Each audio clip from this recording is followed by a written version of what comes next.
Die vraag wat almal in vandag se lewe vra is, wat is my waarde? Of wat gee my waarde? Ons woon in 'n wêreld wat obsessief met selfwaarde besig is. Ja, dit was nog altyd so. Mense leef, groei, verbeter, val, staan op deur hulle interaksie met ander mense, want ons is in verhoudings. Verhoudings met onsself, met familie, met vriende en in vandag se tyd ongelukkig oorboord met plastiese, nagemaakte sosiale voorgeefverhoudings. Jou waarde word nie meer gemeet deur mense wat jou aanraak nie, maar deur mense wat oor jou skryf, wat oor jou praat.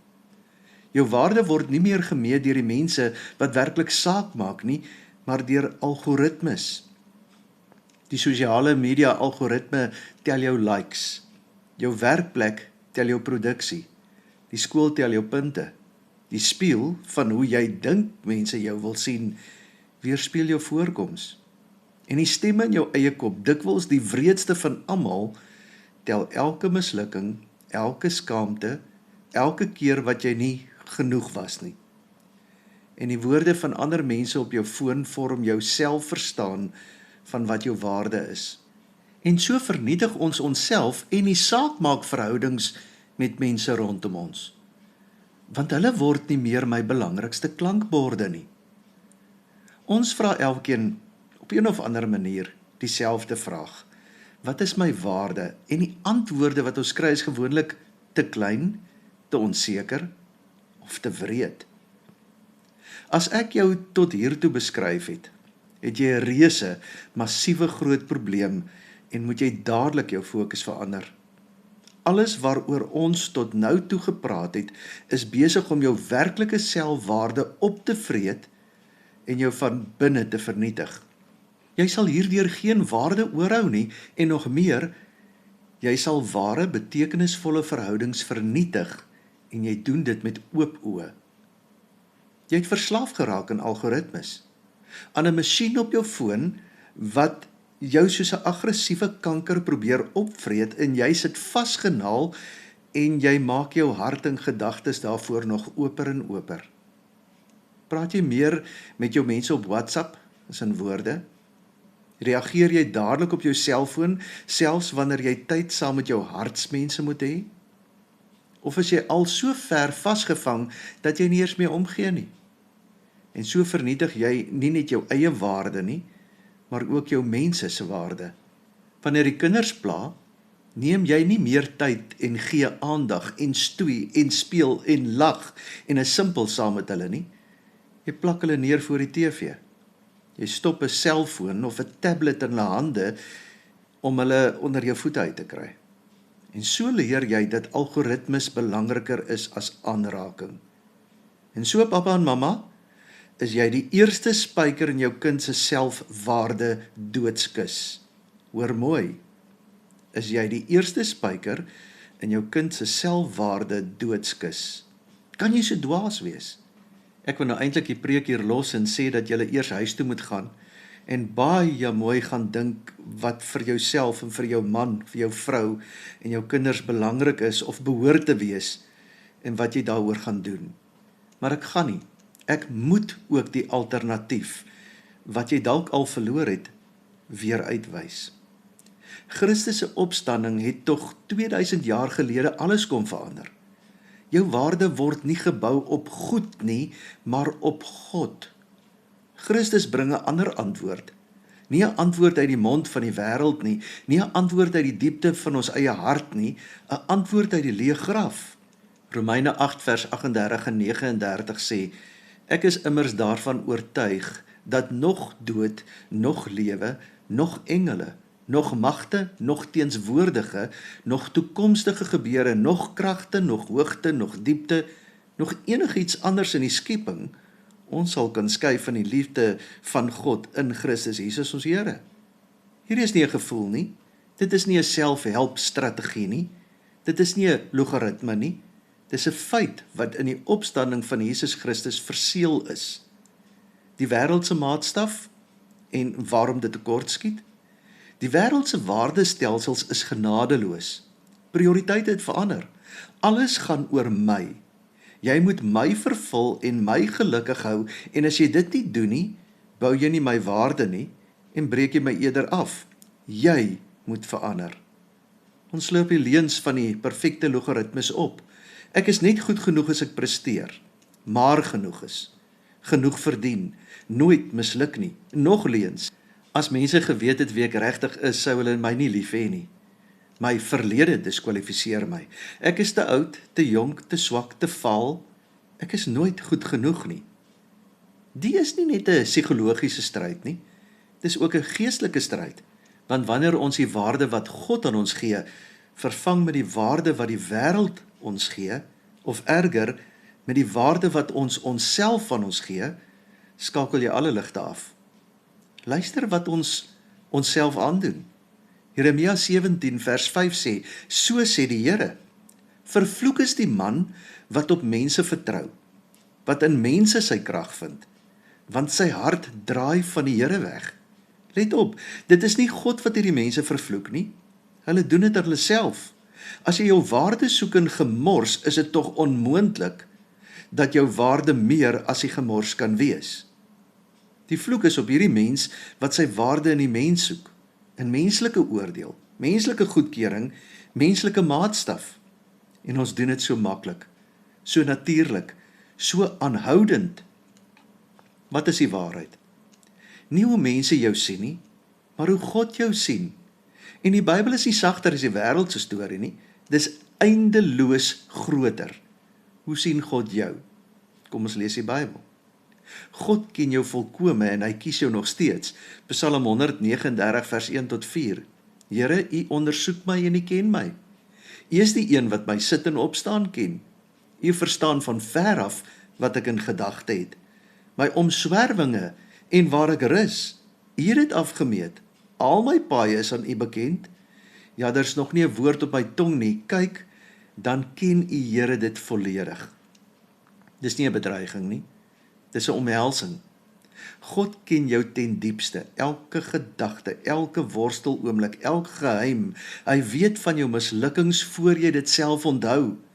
En in die volle kennis kies hy jou nog steeds.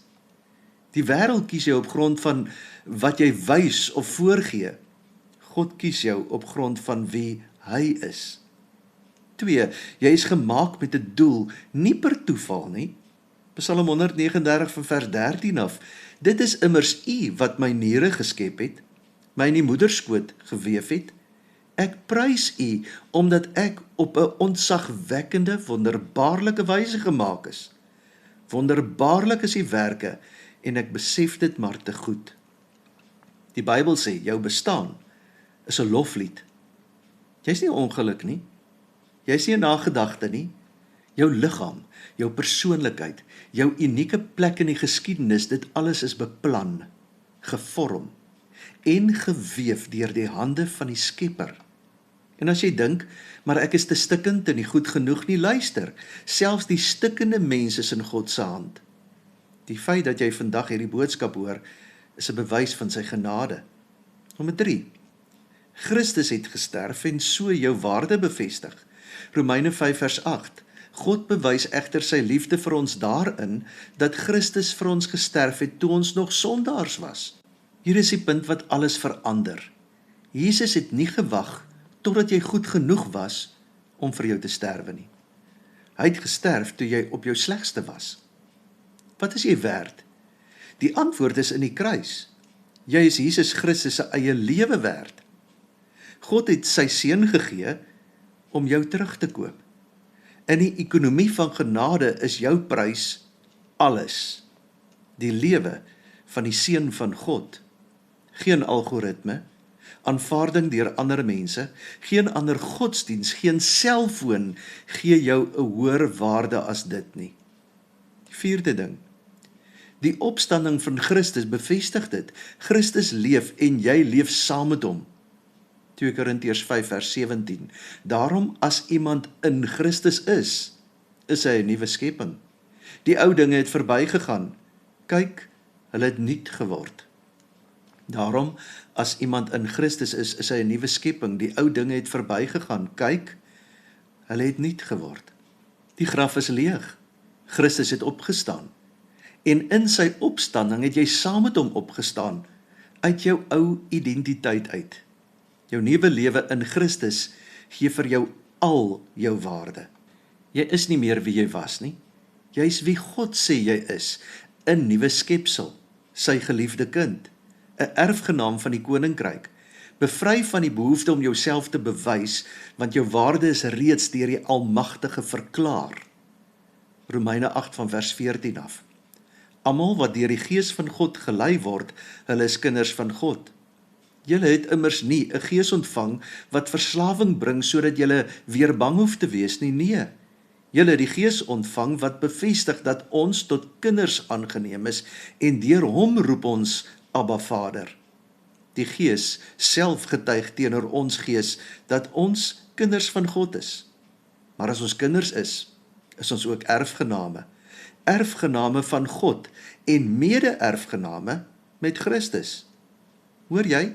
Nie slawe nie, kinders, nie vreemdelinge nie, erfgename, nie veroordeeldes nie, mede-erfgename saam met Christus self. Dit is hoe God jou sien. Hoe word ons nou meer soos God ons sien? Ons word meer soos Christus. Goed, ja, ons glo dit. Maar hoe leef ons dit? Hoe word ons meer soos die mens wie God ons sê ons is? Dis nie outomaties nie. Dis 'n lewenslange proses van vernuwing. Die Nuwe Testament noem dit heiligmaking. En dit gebeur soos volg. 1. Na watter stem luister jy? Die eerste stap is om te besluit watter stem die grootste mag oor jou lewe het. Ons leef in 'n wêreld vol stemme. Sosiale media, vriende, gesin, werkgewers, kulturele verwagtings. Hierdie stemme mag nie die laaste sê nie. Hulle praat oor prestasie en voorkoms en sukses. Hulle kan nie vir jou sê wie jy werklik is nie. Die woord van God moet die primêre stem word. Nie een van die stemme nie, die primêre stem. Dit gebeur deur daaglikse, doelbewuste lees en dink oor wat God vir jou sê in die Bybel. Nie as 'n plig nie, as 'n oriëntasie. As 'n daaglikse herinnering, dit is wat waar is van my. Romeine 12 vers 2. Julle moenie aan hierdie wêreld gelykvormig wees nie, maar verander word deur die vernuwing van julle denke, sodat julle goed kan onderskei wat die goeie en aanneemlike en volmaakte wil van God is. 2. Bely wie jy is. Nie net wat jy gedoen het nie. Baie Christene het geleer om hulle sondes te bely, hulle dade, hulle mislukkings, hulle verlede, hulle tekortkominge. Dit is goed en reg. Maar ons moet ook leer om ons identiteit in Christus te bely. Nie net ons sonde nie, maar ook ons vryspraak in Christus. Dit lyk so. In plaas van ek is 'n mislukking, bely jy ek is 'n nuwe skepsel in Christus. In plaas van ek het nie waarde nie, bely jy ek het waarde omdat Christus vir my gesterf het. In plaas van ek is hopeloos, bely jy die Gees van God woon in my en verander my om hoopvol te wees. Dit is nie positiewe denke nie, dit is geloofsbelydenis. Dit is om die woord van God oor ons eie lewens te spreek soos die apostels dit gedoen het. 3. Leef vanuit aanvaarding, nie na aanvaarding toe nie. Hier is een van die mees transformerende insigte in die Christelike lewe.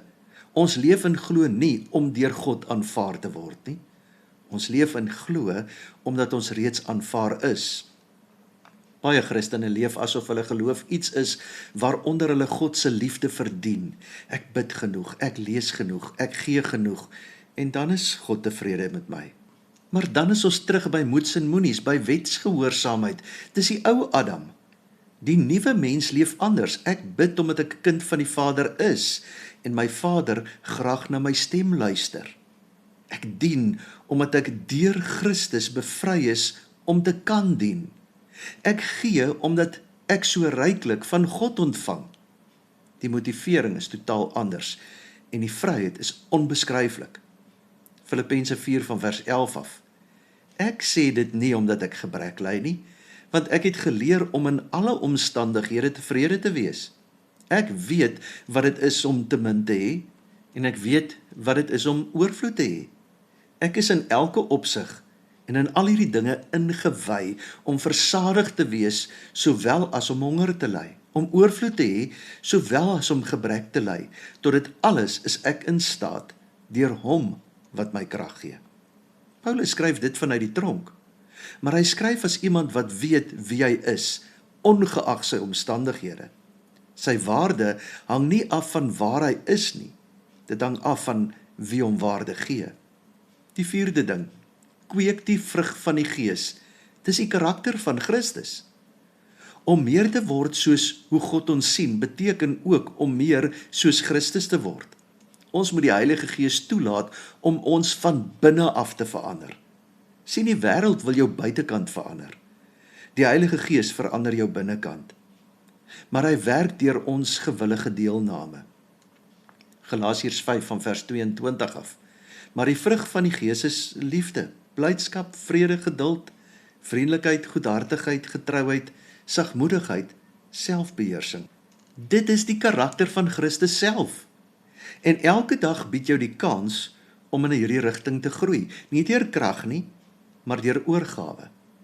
Jy hoef nie vandag volmaak te wees nie.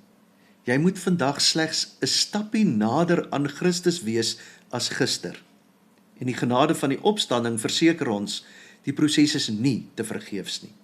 En 5, groei in verhoudings, want jy groei nie alleen nie.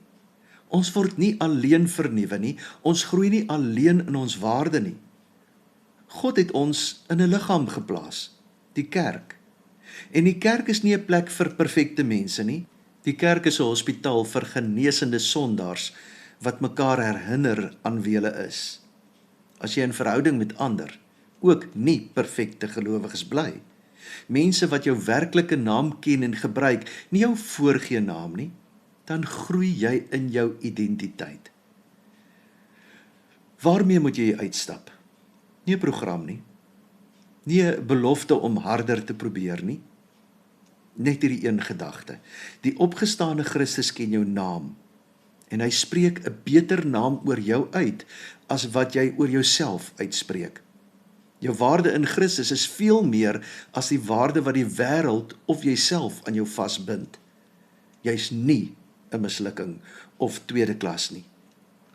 Gaan vandag huis toe en skryf jou naam op 'n papiertjie en dan, ek is 'n kind van God en niks kan my van sy liefde skei nie. Ek is gekoop deur die bloed van Christus, opgewek deur die Gees, erfgenaam van die ewige koninkryk. Dit is wat my waardevol maak. Dis nie arrogansie nie. Dit is geloof. En die opgestane Christus het dit met sy eie lewe betaal. Christus ken jou naam, nie die naam wat die wêreld jou gegee het nie, jou ware naam. Dit is jou waarde, dit is jou identiteit, dit is die evangelie. Die Here is voor jou, om die weg gelyk te maak. Die Here is langs jou, om jou in sy arms toe te vou. Die Here is agter jou, om die aanvalle van die bose af te weer. Die Here is onder jou, om jou te dra as jy mag val. Die Here is rondom jou, om jou te beskerm. Die Here is bokant jou, om jou te seën. Die Here is binne in jou, om jou te lei met sy Heilige Gees. So seën die drie-enige God jou, van nou af tot in ewigheid, omdat jy vir hom waardevol is. Amen.